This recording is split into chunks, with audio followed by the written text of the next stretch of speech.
राज ठाकरेंची शिवसेना राज्यभर आंदोलन करणार आहे आणि मुंबईत उद्धव ठाकरे स्वतः या आंदोलनात सहभागी होतील। तर दुसरीकडे दिल्लीत इंडिया आघाडी ही रस्त्यावर उतरणार आहे। इंडिया आघाडीचा आज केंद्रीय निवडणूक आयोगाच्या कार्यालयावर धडक मोर्चा निघणार आहे।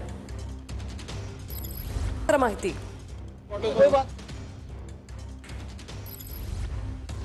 11:30 वाजता या ठिकाणावर मोर्चाला सुरुवात होणार आहे। मी ज्या ठिकाणावर मोर्चाला सुरुवात होणार आहे त्या ठिकाणी आहे माझ्या पाठीमागे आपण बघू शकतो काही अंतरावरती खरं तर पार्लमेंट आहे आणि तिथनच मोर्चाला राहुल गांधी असतील किंवा इंडिया आघाडीचे सगळे खासदार जे आहेत ते सुरुवात करणार आहेत। बॅरिकेटिंग जे आहे ते सगळ्या परिसरामध्ये केलेलं आहे। वृषाली साधारणतः 1 किलोमीटरचा हा परिसर आहे, म्हणजे संसद भवन ते निवडणूक आयोग हा 1 किलोमीटरचा परिसर आहे आणि या परिसरामधनं सगळे इंडिया आघाडीचे खासदार जे आहेत ते चालत मोर्चा करणार आहेत। प्रामुख्याने जर सांगायला झालं आपण वृषाली तर कर्नाटक असेल किंवा महाराष्ट्र या दोन्ही राज्यांमधील मतदार याद्यांमध्ये जो घोळ झालेला आहे असा महत्त्वाचा आरोप राहुल गांधी यांनी केलेला होता। तशी त्यांनी पत्रकार परिषद ही घेतलेली होती आणि त्यानंतर त्यांनी खरं तर मोर्चाची घोषणा केलेली आहे। बिहारमध्ये मागच्या काही दिवसांपासून एसआयआरचा मुद्दा गाजत आहे।